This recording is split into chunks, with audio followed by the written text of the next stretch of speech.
Selamat siang semuanya. Kami dari kelompok 3 dengan tema Soil akan menjelaskan hasil proyek sistem tertanam ini. Nama saya Saul Hoir Nama saya Kristen Sahyadi. Nama saya Muhammad Riza Safareti. dan kami membuat sebuah sistem mendeteksi kelembapan tanah menggunakan sensor soil. Saya di sini ingin menjelaskan komponen-komponen yang digunakan di node sensor ini. Pertama, di sini ada sensor kelembapan, ada baterai, ESP, dan terakhir ada modul charger. Di sini juga ada komponen tambahan yaitu berupa MOSFET dan lain sebagainya.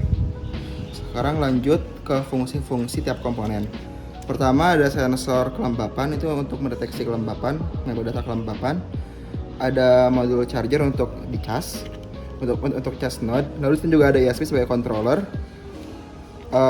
Terus yang ketiga ada MOSFET, ini untuk mendukung fitur sleep-nya. Dan terakhir ada lampu indikator yang mengindikasi mode transmit dan mode mendeteksi kelembapan. Selanjutnya saya akan menjelaskan untuk mengenai gate sync atau gateway-nya. Untuk gate sync-nya seperti ini.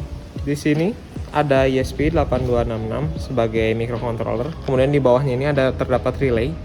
Kemudian di sini ada jack power. Kemudian di sini ada step down. Dan ini diparalelkan 12 volt untuk pompanya. Dari step down kita ambil 3,3 volt untuk menjalankan CSP-nya. Untuk gate ini kita tidak menggunakan baterai karena kita memastikan bahwa si gate ini selalu dalam kondisi tercolok dengan power adapter. Kemudian di sini juga disediakan lampu LED sebagai indikator. Ada LED di sini, ada LED power, ini LED pompa menyala. Kemudian di sini ada LED, dia menerima data dari si node sensor.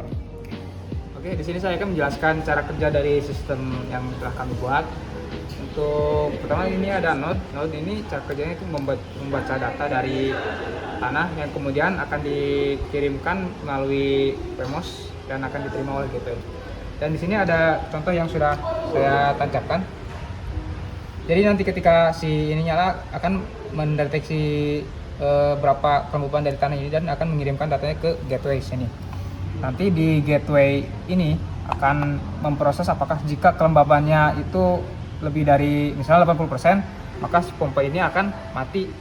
Dan jika kurang dari 30%, maka pompa ini nyala karena mendeteksi bahwa tanah ini adalah tanah kering.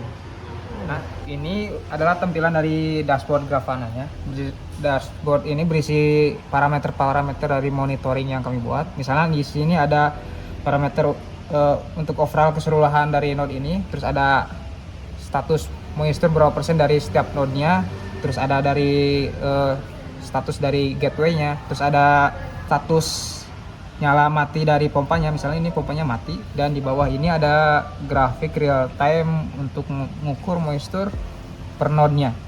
Di sini bisa dilihat ya. Nah, kita udah colokin satu node.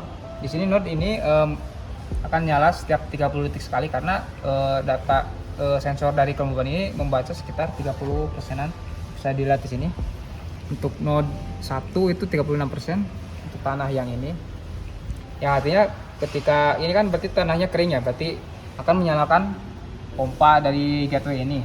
Ini sebenarnya untuk indikator pompanya sudah nyala karena tanahnya kering. Di sini akan saya colokkan ke pompa ini, dan apabila pompa ini nyala, nanti ketika si node ini membaca data dari tanahnya, kalau tanahnya basah, maka si pompa ini akan mati. Saya akan colokkan. Dan pompanya nyala, terus dan langsung mati pompanya karena mendeteksi moisture langsung basah di sini, langsung 100%, pompanya langsung mati.